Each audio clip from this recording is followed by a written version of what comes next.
Let me tell you something about Kael'drath Station before I tell you anything else. Nobody asked to be stationed there. I mean that literally. In 15 years of processing transfer requests for the Galactic Concord's Outer Rim Division, I, Archivist Mela Voss, had never once seen a voluntary assignment to Kael'drath. Not one. Every single officer, scientist, maintenance drone operator, and customs inspector who ended up on that rock got there because they'd done something wrong, or because they'd annoyed someone important, or because the universe had simply run out of patience with them and decided they needed to sit in a corner and think about what they'd done. Kael'drath was the corner. It floated in the dead space between Sector 8 and Sector 9 like a forgotten tooth, gray, cold, and slightly crooked. The station itself was built into the side of an old Vreth mining platform that had been decommissioned 2 centuries earlier, and you could still feel the vibration of the old drill shafts in the walls if you pressed your palm flat against the metal in the lower corridors. A low, dull hum, like something sleeping deep underground, like the station itself was breathing. The population at any given time was about 300, sometimes less.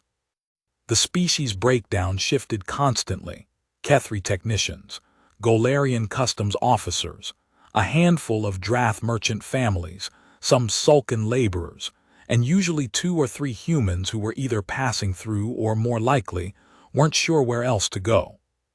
Humans were rare in the Outer Rim at this point in history. Not because humans couldn't survive out there, they could survive almost anywhere, which was the whole point, but because the Galactic Concord hadn't fully accepted the implications of that yet.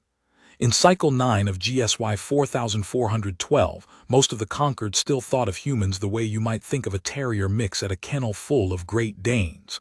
Small, energetic, probably fine, best kept somewhere manageable. The Kethri especially thought this. I should explain the Kethri, because they matter enormously to what happened. The Kethri were, and I use the past tense with purpose, the dominant species in Sector 9. 7 feet tall, mineralized exoskeletons that changed color with their mood like a mood ring the size of a refrigerator, and 4 arms that each ended in specialized appendages depending on caste. The warrior caste had crushing claws. The scholar caste had fine manipulation tendrils. The merchant caste had a combination that let them carry goods and count currency simultaneously. They lived long, they bred slow, and they had an absolutely ironclad belief in something they called Vrethnek, roughly translated as the natural order of strength. In Kethri culture, strength was the only language that mattered. Not wealth, not knowledge, not kindness, certainly, strength, physical, mental, psychological, the ability to endure, the willingness to confront, the capacity to survive what others could not. They applied this framework to every species they encountered. They ranked everyone. It was almost compulsive. The Golarians were ranked above the Sulcan because Golarians were larger. The Drath were ranked above the Kethri scholar caste because Drath had acid glands. Everyone on the station existed in this invisible hierarchy that the Kethri had constructed in their heads and enforced through behavior, through the way they walked past you, through the way they spoke to you or didn't speak to you, through small dominance gestures so subtle that most species didn't notice them for months. Humans were ranked near the bottom, because humans were small and soft, and when you pressed your claw against their skin, it left a mark. The Kethri found that disturbing in a specific way, not disturbing like something scary, but disturbing like something pitiable. The way you might feel watching a mammal try to dig through concrete with its bare paws. This belief that humans were soft, fragile, and belonged at the bottom of the natural order is what caused everything that happened in that lower corridor on Cycle 9. This belief is what nearly destroyed them. Now I need to tell you about Commander Threshkul, because he is the one who gave the order. Threshkul was a warrior caste Kethri, which meant he was technically stationed at Kael'drath as a security oversight officer, which meant he had also done something wrong and was being quietly punished. In his case, The something wrong was that he had publicly embarrassed the Concord's liaison to the Vreth system by demonstrating, in front of 40 witnesses at a diplomatic reception, that the liaison was factually incorrect about Kethri military history. The liaison had not appreciated being corrected. Threshkell did not appreciate being sent to Kaeldrath. He had been there for 11 months when the Meridian docked. The Meridian was a human transport vessel, mid-size, civilian, beat up in the specific way that ships get when they've been loved hard and maintained harder. It was carrying about 40 human passengers, most of them settlers heading for the new colony on Herath 7. They'd stopped at Kaeldrath for a fuel exchange and minor hull repairs that were supposed to take 18 hours. Among the passengers was a woman named Rhea Callahan, 34 years old, former military engineer. She was traveling alone except for her daughter. Her daughter was 8 years old. Her name was Myra. I'm going to stop here and tell you something about Myra Callahan, because the testimony records spend a lot of time describing her, and I think you need to understand who she was before you understand what she did. Multiple witnesses described her the same way, so I'll composite their words. Small for her age, with dark hair that was always slightly tangled, and eyes that were a very specific shade of gray-green that several Kethri witnesses described as unsettling for reasons they couldn't articulate.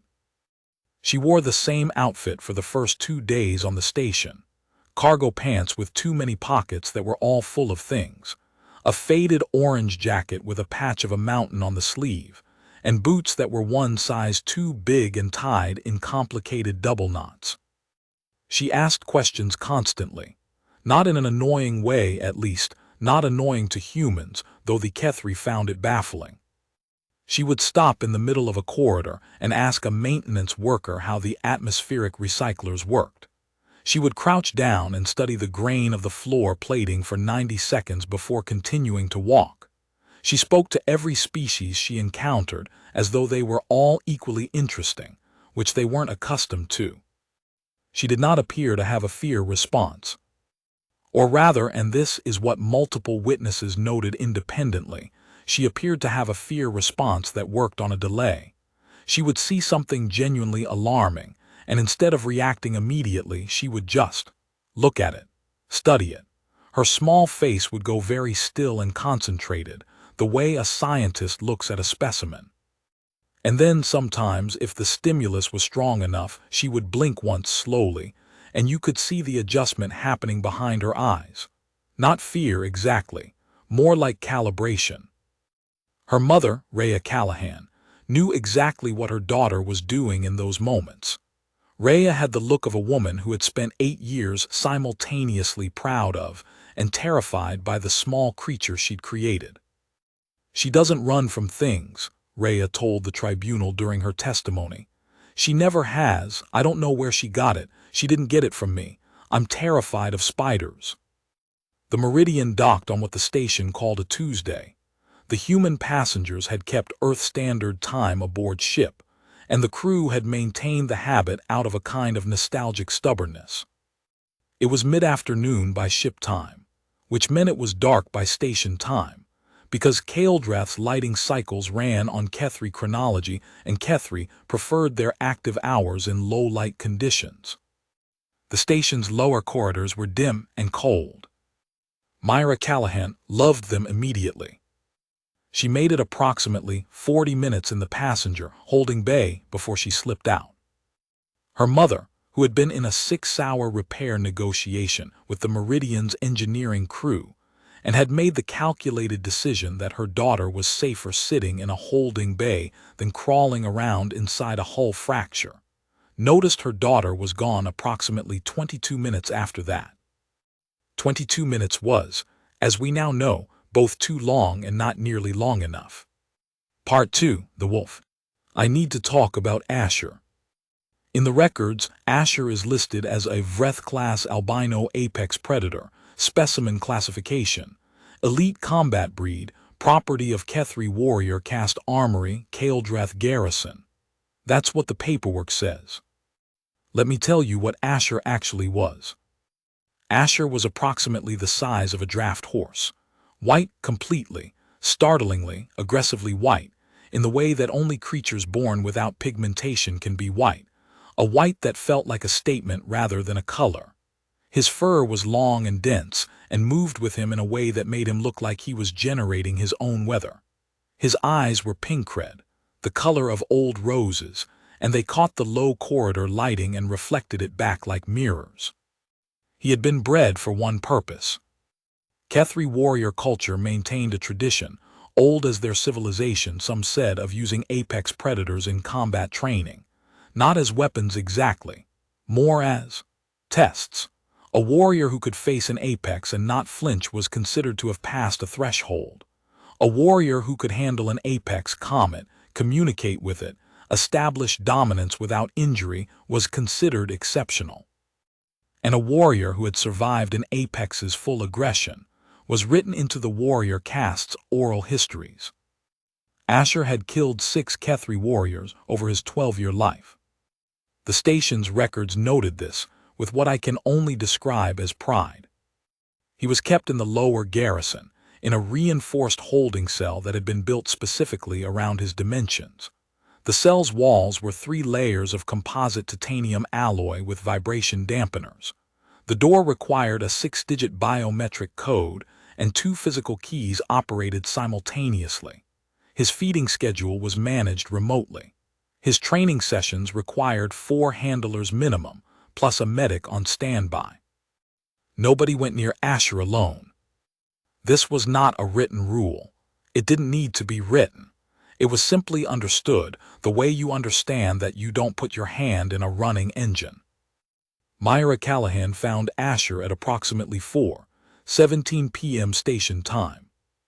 The security footage shows her walking down Corridor 7, which runs along the outer edge of the garrison level. She shouldn't have been able to get there. The garrison level required a clearance badge to enter from the main elevator, and Myra didn't have one. What Myra had was a maintenance shaft access point that the station's survey maps listed as sealed, but which, as the eventual investigation revealed, had been sealed with a standard pressure latch that a determined adult could open with a pry tool. Myra had opened it with the flat edge of a large coin she kept in her third pocket from the left. The footage is dark, garrison lighting runs even lower than the rest of the station, but the cameras had enough sensitivity. You can see her walking down the corridor with that particular walk she had, the slightly too big boots, the tangled hair, the jacket with the mountain patch. Both her hands were out of her pockets, which multiple analysts noted later as significant. She wasn't defensive. She wasn't sneaking. She was just walking, the way you walk when you're following something interesting. What she was following was sound. Because Asher was making noise. Here is something that didn't make it into the official reports, but came out clearly in the individual testimony sessions. Asher had been making noise for days. Not the sound he made when he was agitated. That was a low, grinding vocalization that the Kethri handlers had learned to treat as a red-level warning, and they responded to it by staying well outside the cell and waiting it out. No, this was different. This was a sound one of the handlers, a young Kethri named Velter, who survived the incident and testified extensively, described as wrong in a way I don't have words for. It was low, rhythmic, almost resonant. Velter said he'd heard it twice before, once during a training session and once at night when he was doing rounds. He'd mentioned it to his superior, who had told him that apex predators sometimes vocalized during what passed for sleep, and he should stop being dramatic. He'd written it down in his personal log anyway. I read that log during the investigation. Velter's words translated, "I think he is crying. I know that's not possible. I know what he is. But I have been a handler for 3 years, and I have never heard this sound from an animal, and I don't have another word for it." Myra Callahan heard it from 2 corridors away. She followed it. The cell door had a large reinforced viewport composite transparasteel, 8 centimeters thick, mounted at HFY height, which meant it was mounted at approximately 4.5 feet off the ground. Myra Callahan was 4 feet and 2 inches tall. The footage shows her stopping in front of the cell door, looking at the viewport, looking around, finding a piece of junction equipment that she dragged over with both arms, which took her approximately 90 seconds, standing on it, looking through the viewport. Inside the cell, Asher was in the far corner. Not pacing, not aggressive postured, curled in on himself in a way that the later veterinary analysis described as a posture consistent with acute psychological distress in high-intelligence predator species. His white tail was wrapped around his body. His massive head was pressed down against the floor, the pink eyes open and fixed on nothing. Myra looked at him for 37 seconds. The footage is very clear on this. 37 seconds of stillness, the little girl with the tangled hair and the old jacket, just looking at the enormous albino wolf who had killed 6 soldiers. Then she pressed both palms flat against the transparasteel. The security system logged a proximity alert when she touched the viewport. This alert was sent to the handler station, where it was received by a duty officer named Gretnell who was, at that moment, engaged in what his shift log describes as equipment calibration, and what the testimony later established was actually a card game with 2 other officers. Gretnell checked the alert, saw it was a child-sized heat signature in the corridor outside cell 7, and sent a return code that logged the alert as resolved probable equipment fault. This decision will follow Gretnell for the rest of his life. What happened next is partly covered by the security footage and partly reconstructed from evidence. The footage shows Myra with her palms on the viewport. It shows Asher in the corner becoming still in a way that's different from his previous stillness, a different quality of stillness, something that several animal behavior experts who reviewed the footage described as alerting. His head came up slightly. The pink eyes shifted, tracking something. He had heard her hands on the glass. Or perhaps he'd heard her breathing, or her heartbeat. Apex predators at Asher's classification level have sensory capabilities that remain poorly understood even now, even after everything that happened. Whatever he detected, something changed. The footage shows him uncurling, slowly, deliberately, moving across the cell with that particular flowing motion that large predators have, the kind that looks casual until you clock how fast it's actually covering distance. He crossed the cell in 7 seconds, which covered approximately 30 feet.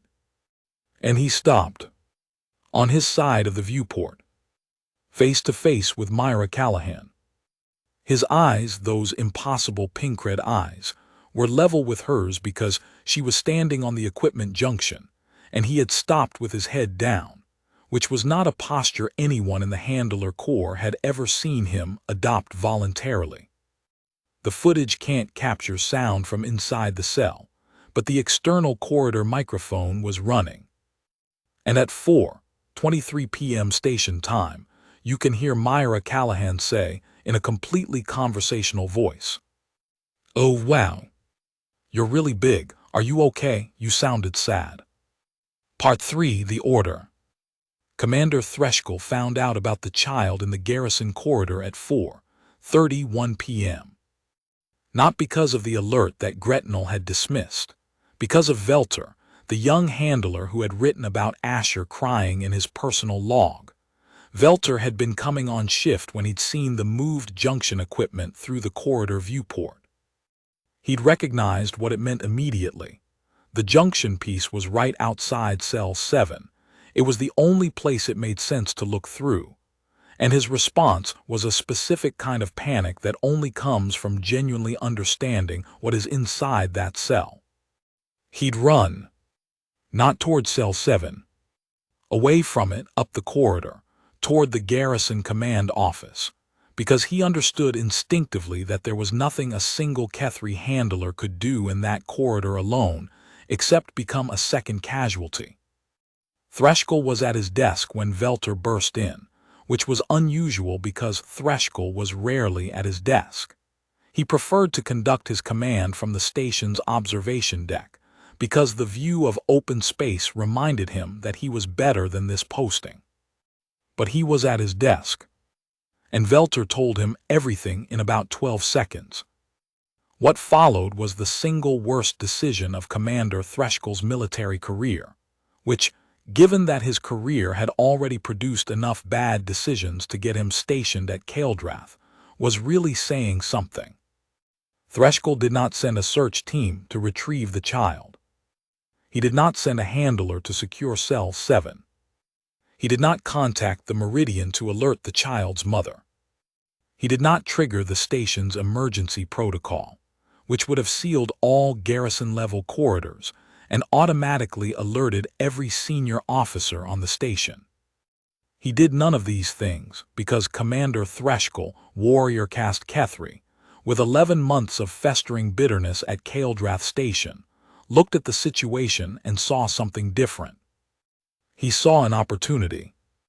I want to be very careful here about how I characterize what Threschkel was thinking, because the tribunal spent considerable time on this, and the testimony was complicated. He was not, by Kethri standards, a cruel individual. He had never harmed a civilian deliberately. His disciplinary record showed no pattern of sadism or targeted malice. What he had was a worldview.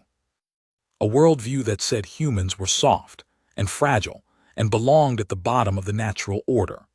A worldview that had been building for 11 months, watching the human passengers and traders and occasional military personnel who passed through Kael'drath, watching them with their small bodies and their bare skin, and their embarrassing single-layer biological protection, watching them move through a universe that should have killed them centuries ago and somehow hadn't, and feeling, what? Irritated by it. Genuinely, deeply irritated.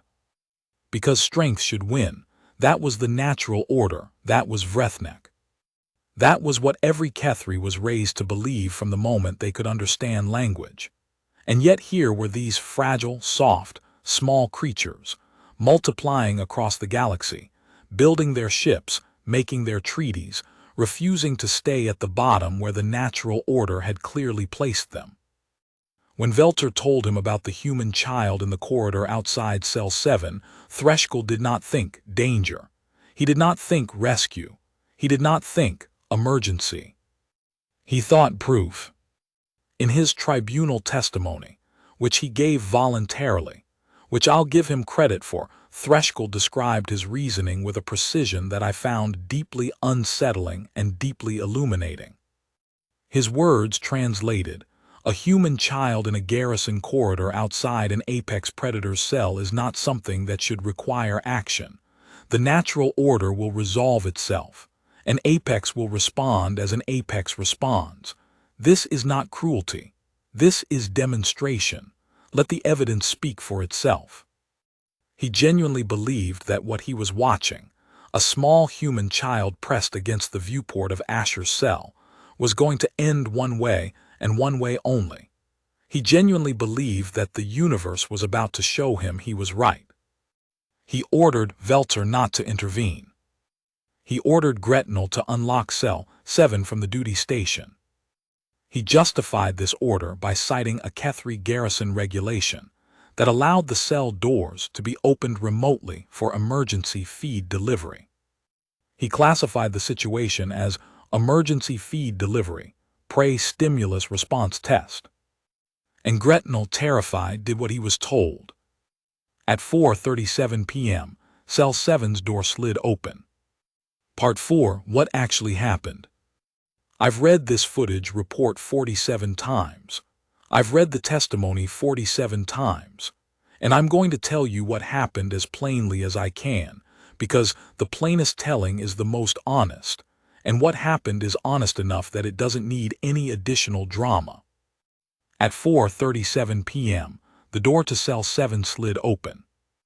Asher did not move. This is the first thing. He did not lunge. He did not turn toward the opening. He did not display any of the predator release behaviors that his handler logs documented extensively.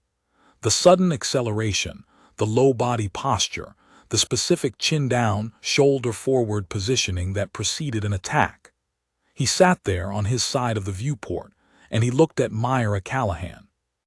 And Myra Callahan, who could not see the door from where she was standing, remember, she was on the junction piece, facing the viewport, her back to the corridor, heard the door open. She looked over her shoulder. She looked back through the viewport. She thought about it for approximately 4 seconds.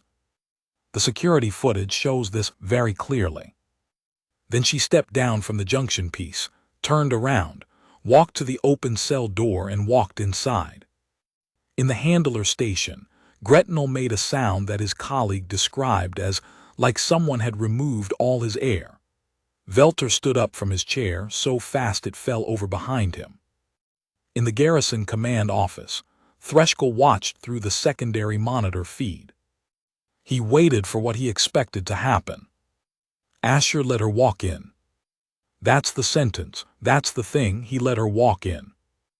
Myra Callahan stepped through the open door of cell 7, the cell with 3-layer titanium walls and 6-digit biometric locks, the cell that required 4 handlers minimum and a medic on standby, the cell of the creature who had killed 6 Kethri warriors. And she walked straight toward Asher like she was walking toward a dog she'd been introduced to before. She stopped about 4 feet from him. He was looking at her. His tail, that massive, dense white tail, moved once slowly. Not a wag, not exactly. Something more tentative than a wag, something exploratory. Myra Callahan said, at a volume the corridor microphone barely picked up. I heard you from way up there. I thought you were hurt, but you're not hurt, are you? You're just lonely. And then, and this is the part that I have to just tell you plainly, without editorializing, because the footage is real and the audio is real, and I have reviewed it more times than I can count. She sat down on the cell floor, cross-legged, and waited. Asher moved toward her in the same flowing, deliberate way he had moved toward the viewport. He was so large that when he lowered his head to her level, his head was roughly the same size as her torso. His breath moved the hair near her face. She didn't flinch. She brought one hand up very slowly, not reaching, just offering, palm up, fingers relaxed, the universal posture of a creature that does not want to fight. Asher sniffed her hand for a very long time. Then he lay down. Not in a threatening crouch, in a genuine, full-body lay down, the kind that large animals do when they're exhausted or when they've decided something. He folded himself onto the cell floor beside Myra Callahan, and his head, that massive head with the pink-red eyes and the record of 6 kills, came down to rest approximately 2 feet from her crossed legs. And he was quiet. That sound, the one Velter had written about, the low rhythmic sound he hadn't had a word for, stopped. In the handler station, nobody spoke for almost 90 seconds. Then Velter said very quietly to no one in particular, "He's never done that. In 3 years, he has never done that." Gretnell was still making the no-air sound. In the garrison command office, Threschkel was very still. Because what he was watching did not fit. It didn't fit the framework. It didn't fit the natural order. It didn't fit Vrethnek. A human child, an 8-year-old human child, soft and small and unprotected, was sitting cross-legged on the floor of an apex predator's cell, and the apex predator was lying beside her with his head down, and the sound he'd been making for days had stopped, and there was a quality to the scene that Threschkel did not have the vocabulary to name. What Threschkel had expected, a clear, unambiguous demonstration of the natural order. What Threschkel got, Myra Callahan carefully and very gently, moving her hand across the distance between them and beginning to scratch behind Asher's enormous ear. And Asher, fiercest, most dangerous creature on Kaeldreth Station, closing his pink-red eyes. Part 5. The Storm That Came After. At 4:52 p.m., Rhea Callahan found out her daughter was missing. I want to be precise about what a 34-year-old former military engineer does when she finds out her 8-year-old daughter has been gone for an hour on an alien station. She does not panic, not visibly. She goes very, very still, and something happens behind her eyes that multiple Meridian crew members described as the look. They all knew the look. They'd seen it before. They didn't enjoy seeing it. It meant someone was about to have a very bad time. Then she started moving, and she did not stop moving for the next hour and 40 minutes. She went to the passenger holding bay first. Then she went to the station's main security desk, where a Galactic officer told her politely that the station did not have a standard missing persons protocol for visiting passengers, and that perhaps the child was simply exploring, and perhaps she should wait in the passenger bay. Rhea Callahan looked at the Galactic officer for 3 seconds. Then she went over his head, literally. She asked for his superior, who asked for his superior, and she kept asking until she had reached the station's civilian administrator, a nervous Drath named Pelsh who had been on Kael'drath for 2 years and had survived by making himself invisible. Pelsh could not make himself invisible to Rhea Callahan. She described her daughter to him, the cargo pants, the 2 big boots, the mountain patch jacket, the gray-green eyes, and she said, in a voice that was completely level and completely terrifying, "I need you to pull your security footage, starting from passenger holding, right now." Pelsh, to his credit, did exactly that. At 5:04 p.m., station time, Pelsh's assistant was running the footage and found Myra at the maintenance shaft access point. At 5:07 p.m., they tracked her to Corridor 7. At 5:09 p.m., they had the garrison corridor footage on the main screen, and Pelsh's assistant made a sound very similar to the one Gretnell had made earlier, and for the same reason. Rhea Callahan looked at the footage. She looked at the timestamp. She looked at the cell number displayed on the corridor readout. She turned to Pelsh. "What is in cell 7?" she said. Not a question. The voice of someone who already knows it's going to be bad and wants the numbers. Pelsh told her. Rhea Callahan's face did something complicated that, I suspect, she'll never fully describe to anyone. And then she said, "How long ago was that door opened?" Pelsh checked. 26 minutes ago. And nobody went in after her. It was not a question either.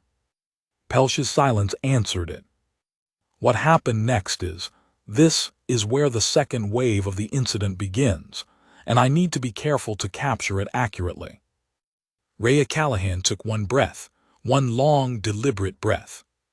And then she turned around and started walking toward the garrison level at a pace that was not quite running, but was faster than most running, and she said over her shoulder, in a voice that was completely controlled, "Get me access to that corridor." She made it to the garrison level in 4 minutes. She should not have been able to. The elevator required garrison clearance, and she didn't have it. What she had was the same flat-edged coin her daughter used to open the maintenance shaft latch, because Myra had learned it from her mother, which explained everything and also broke Archivist Mela Voss's heart a little bit when she found it out. She emerged into Corridor 7 from the maintenance shaft at 5:13 p.m. She could see the open cell door from the corridor entrance.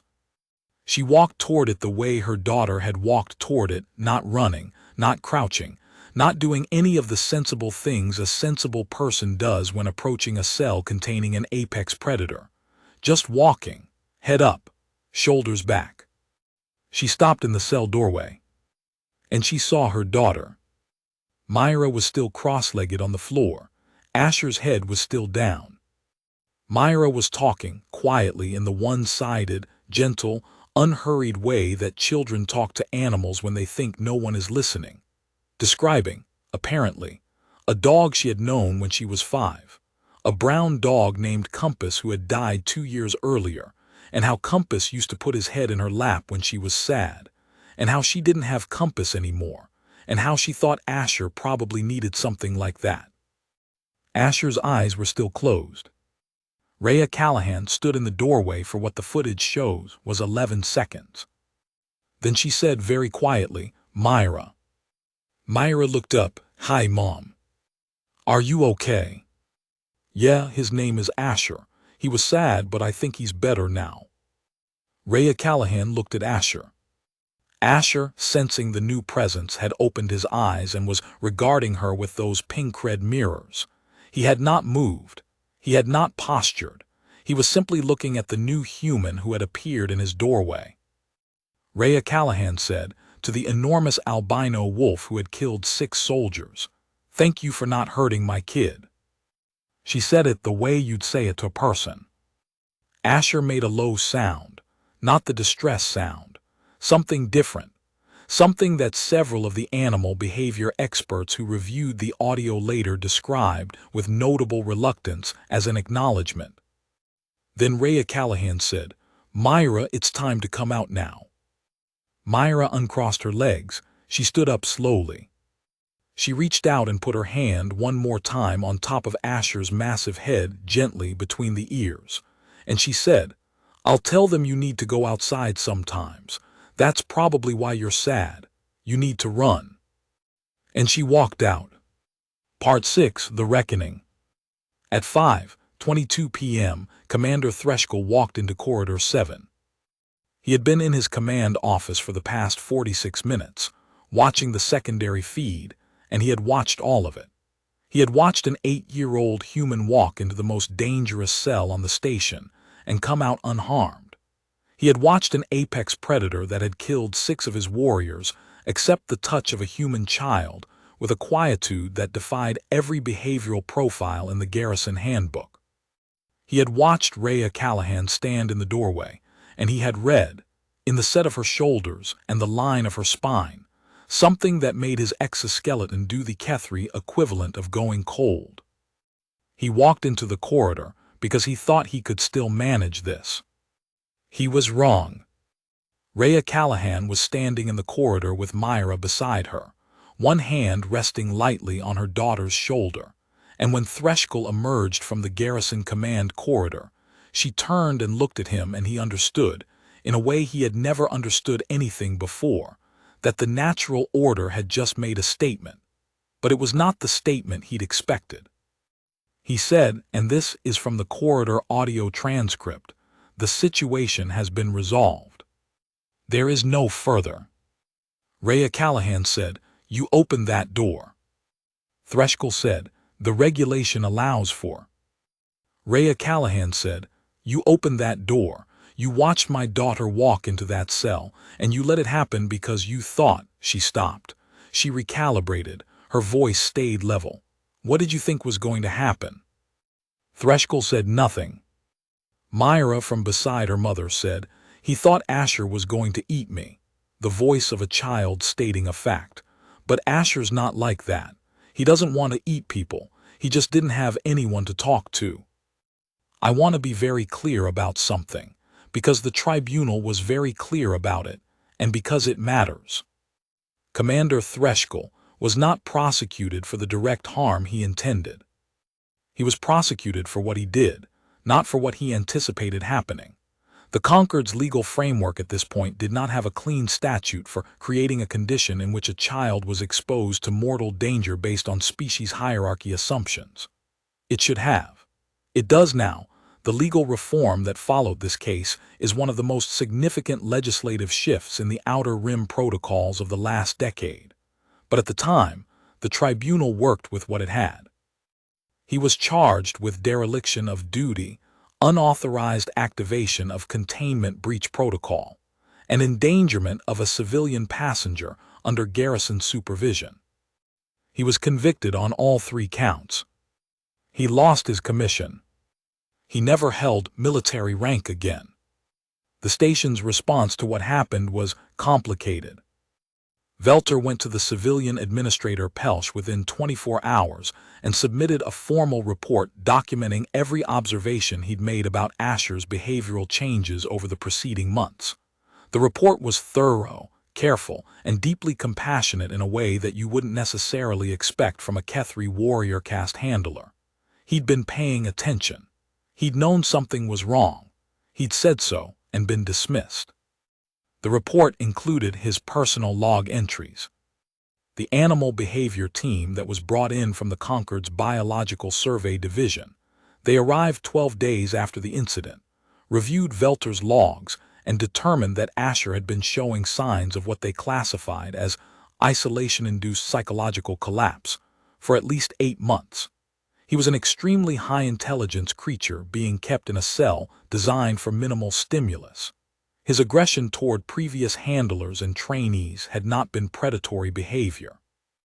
It had been the response of an intelligent animal in profound distress.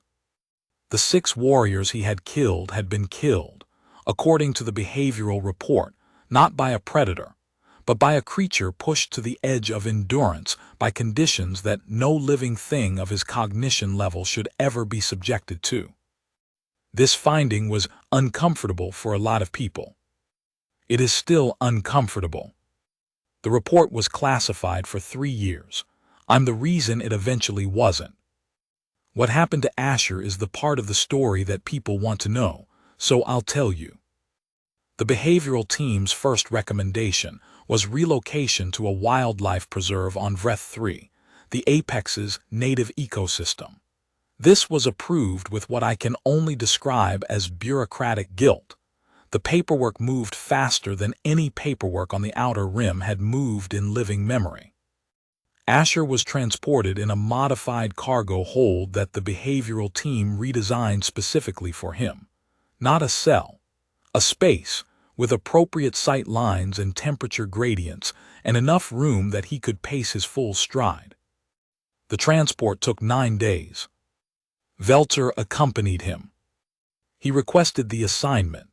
His commanding officer, Threshkull's replacement, a Kethri officer from the intelligence division, named several who had been watching what happened with an expression of profound personal reckoning, approved it without comment.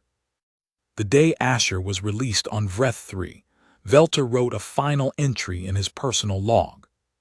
It has been entered into the tribunal record, and I'm going to summarize it rather than reproduce it directly, because it deserves to be respected rather than quoted.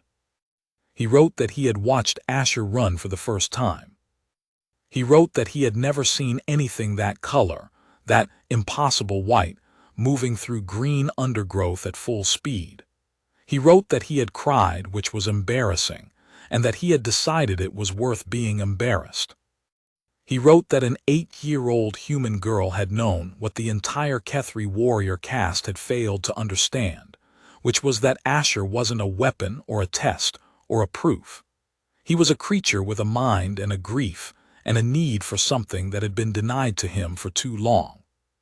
He wrote, I don't know what the natural order is anymore. I think I'm going to spend a while finding out. Part 7. What Myra Knew.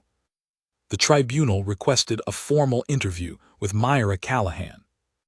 Rhea Callahan was present for the entire interview.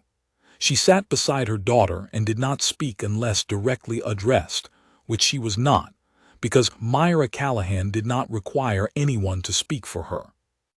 The tribunal's lead examiner was a Golarian senior jurist named Ashra Vel. She had 40 years of legal experience in interspecies relations.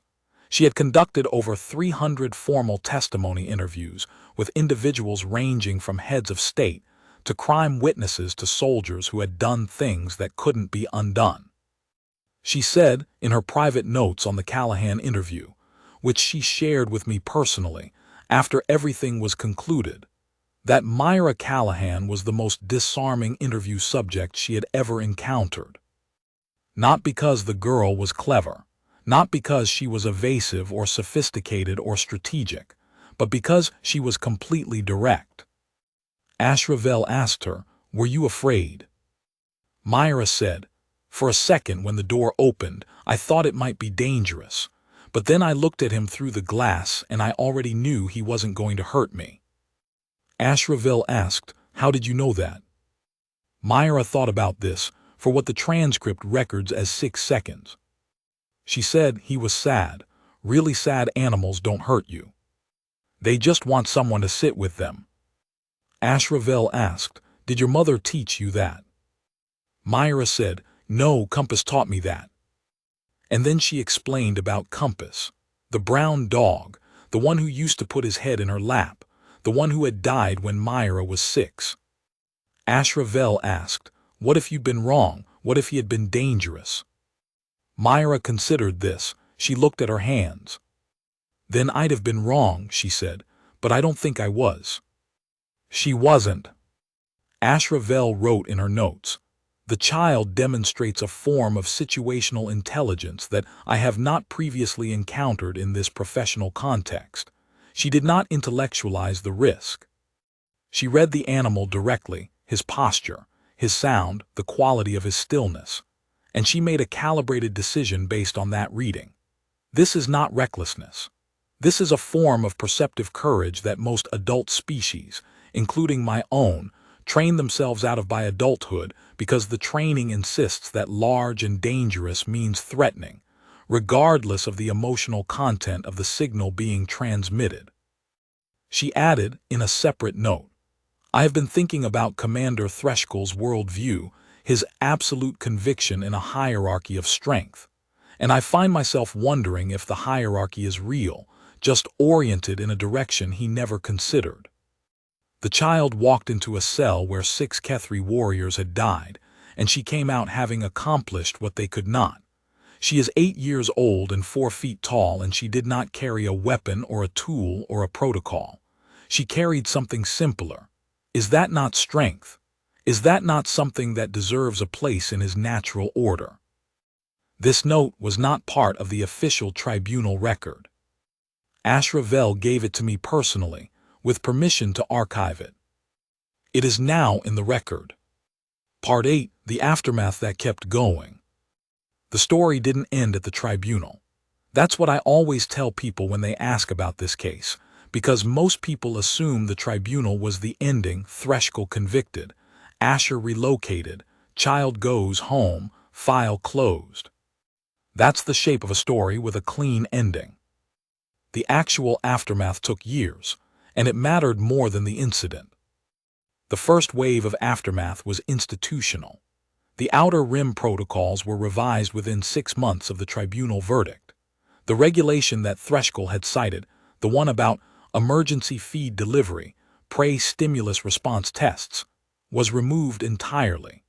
A new civilian protection statute was implemented that classified all non-conquered personnel aboard garrison stations as protected visitors with explicit emergency rights. The gap between how the Kethri warrior code treated situations and how the Concord's universal law treated them had never been formalized. The Callahan incident forced the formalization. The legal team that drafted the new statute named it, informally, the Ghost Child Protocol. The name stuck in the documents even though it was never officially ratified. When I processed new Outer Rim officer orientations in the years after, the Ghost Child Protocol was the regulation that made junior officers pause and ask questions. Good questions. Questions that showed they understood why it existed. The second wave of aftermath was cultural. This takes longer to document and longer to see, but it happened. In Kethri society, the incident at Kaeldrath had the particular, uncomfortable effect of becoming a story that people couldn't stop telling. Not because it was celebrated, not at first, but because it was strange. It was a breach in the framework. The warrior caste had a rigid framework, had maintained it for centuries, and this was a breach in it the size of a small human child. You couldn't patch it with explanation. You couldn't argue around it. An 8-year-old had walked into the cell where 6 Kethri warriors had died, and she'd come out with the wolf lying quietly beside her. It kept getting told, in garrison canteens, in training halls, in the kind of places where Kethri tell each other the stories that shape what they think strength means.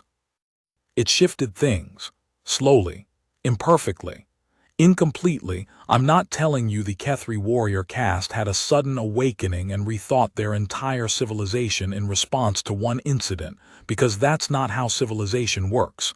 But it shifted things. The stories we can't argue with do that. The third wave of aftermath was personal, and I document it here as a data point rather than as sentiment. Velter left the Handler Corps within a year of the incident. He enrolled in the Concord's Interspecies Behavioral Studies program. He completed a research degree. He now works with high-intelligence predator species in conservation contexts.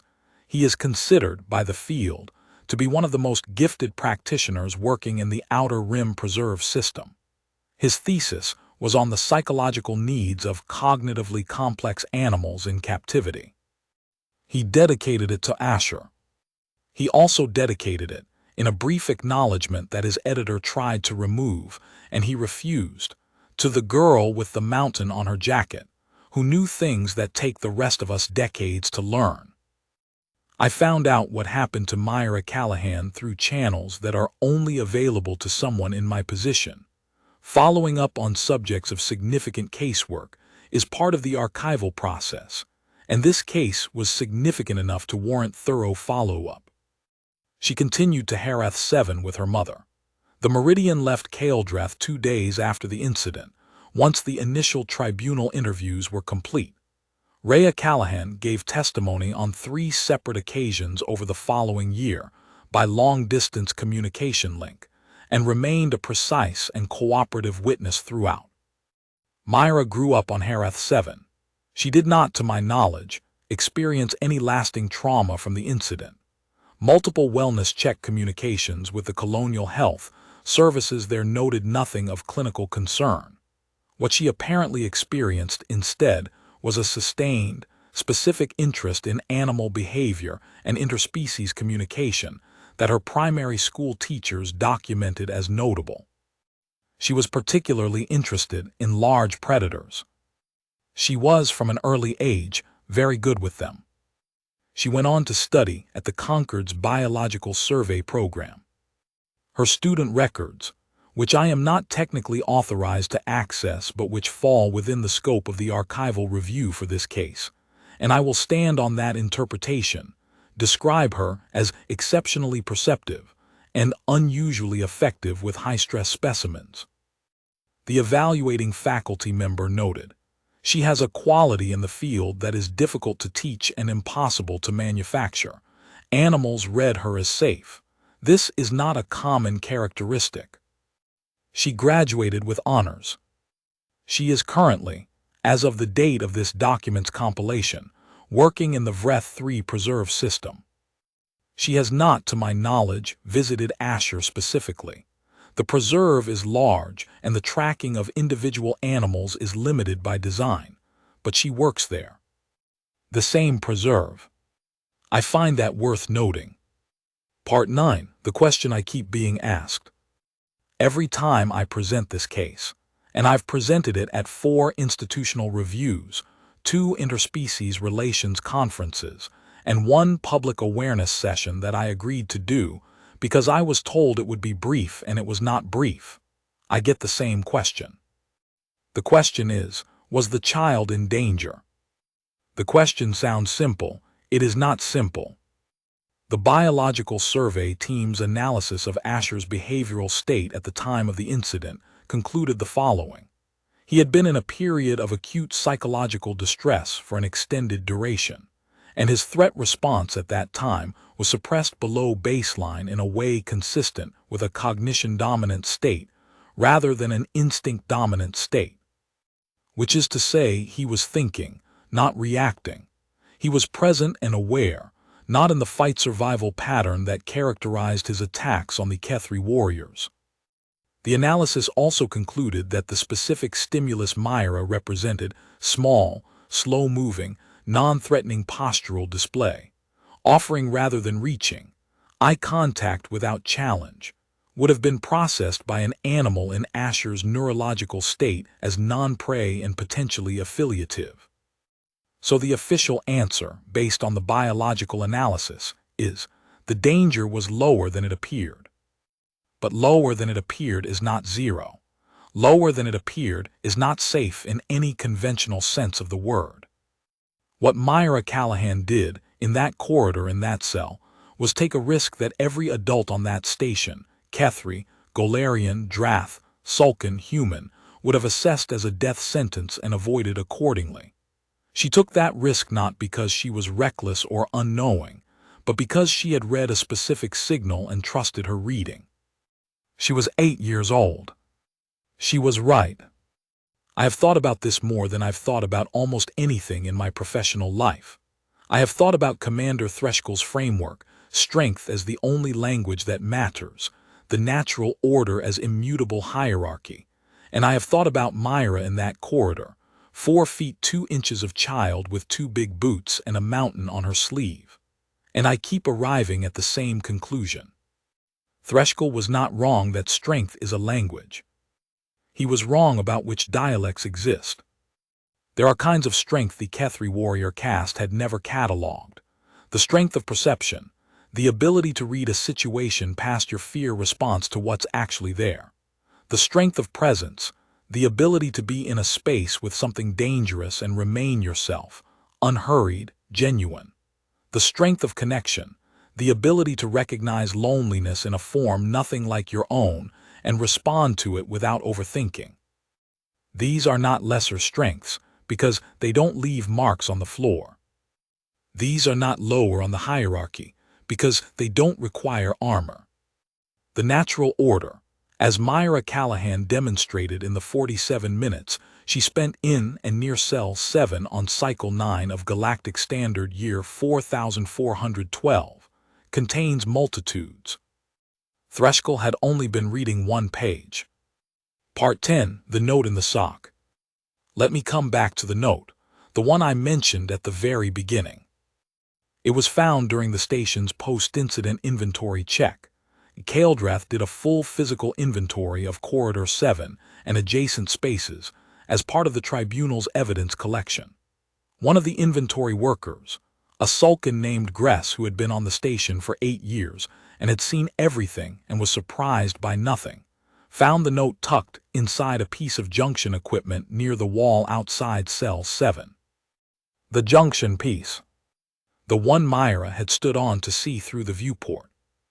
The note was written on a scrap of paper, actual paper, not a digital surface, which was unusual enough that Gress logged it as a curiosity before realizing it was relevant. It was written in purple crayon. The handwriting was large and careful, the way children write when they're paying attention. It said, "I wasn't scared. Asher was just lonely." And it was signed, Myra Callahan, age 8. She had written it before she'd gone in. I need you to understand that. She had written that note and tucked it into the junction equipment before she'd climbed down, before she'd walked to the open door, before she'd stepped inside the cell. She had written it because, and this is what I think, this is my own interpretation, I'll own it, she had understood, in that practical and clear-eyed way she had, that what she was about to do might look wrong from the outside. That someone might find the note and misread the story. That they might look at the evidence and see a reckless child and a dangerous animal and a near disaster, and miss the actual thing that had happened. She wanted the record to be accurate. She was 8 years old. She tucked a note in her sock to make sure the record was accurate. The note is now in the Interstellar Relations Tribunal Archive, in case file IRT 7741 Delta, in the evidence box labeled Exhibit 23, handwritten document, origin, juvenile human passenger Callahan M. It is wrapped in the kind of preservation film that the archive uses for documents of significant historical interest. It is 3 inches by 4 inches. It is written in purple crayon. I have read it 47 times, same as the footage report and the testimony. I will probably read it 47 more. Appendix A, Selected Testimony Excerpts. From the testimony of Velter, Kethri Handler, Kaeldrath Garrison. I have been asked what I felt when I saw the footage. I have been asked this many times. The Kethri don't have a single word for what I felt. I have had to build one from several words together. The closest I can get in translation. I felt the sound a thing makes when it cracks, not breaks, cracks, not destroyed, changed. Something I had believed was true for my entire life made a sound that things make when they've been wrong. That is what I felt when I watched her sit down on the floor. From the testimony of Rhea Callahan, engineer, Meridian passenger. People keep asking me how I raised a kid like that. I don't know how to answer that. I didn't teach her to walk into that cell. I didn't teach her not to be afraid. She came like that. I've spent 8 years trying to keep up with her and mostly just trying to make sure she's warm and fed and doesn't wander into places she shouldn't be. She's always wandering into places she shouldn't be. She usually comes out fine. I'm going to age 20 years for every decade she's alive. She paused for several seconds. She was right about Compass, too. He always knew when someone needed to sit with them. She learned it from him. I think maybe that's the right way to think about it. She learned from a dog, and then she taught an alien wolf. And maybe that's what we're for out here, passing it along. From the testimony of Gretnal, duty officer, Caldrath Garrison. I opened the door. I need to say that clearly. I followed an illegal order and I opened the door, and for the rest of my career I will carry the fact that I did that. I've been asked if I'm glad about how it turned out. I am glad she is safe. I am not glad that I did what I did. Those are two different things and I need them to stay separate. A child being okay is not the same as me being okay. I'm not okay. I have applied for reassignment to civilian oversight work. I don't think I should be in a position to make those decisions again. From the testimony of Ash Ravel, senior jurist, Galactic Concord Tribunal. In 40 years of practice, I have interviewed 2 individuals who made me reconsider something fundamental. One was a Kethri elder who had spent 60 years building bridges between warrior caste tradition and Concord law, and whose patience in explaining the gaps had reshaped how I understood interspecies jurisprudence. The other was an 8-year-old human child who explained to me that really sad animals don't hurt you, they just want someone to sit with them. I do not rank these experiences. They sit beside each other. They have informed each other. I think that is how it should work. From the testimony of Commander Threshkull, warrior caste, Kethri. I believed in a framework. I believed it absolutely. I believe that strength is the only language that matters and that the natural order will demonstrate itself clearly if you create the conditions for it. I created the conditions. The natural order demonstrated itself. It demonstrated that I was wrong. I have thought a great deal about what kind of wrong I was. I don't think I was wrong about strength. I think I was wrong about what strength looks like. That is a smaller wrong in some ways and a larger one in others. A smaller wrong because the principle was sound. A larger one because I let the principle blind me to the evidence. I observed 11 months of human passengers on the station. I saw them as fragile. I never asked fragile compared to what? Compared to exoskeleton. Compared to armor, but not compared to whatever that child had when she walked through that door. I didn't have a word for what she had. I still don't have a good one. I have a lot of time to think about words now.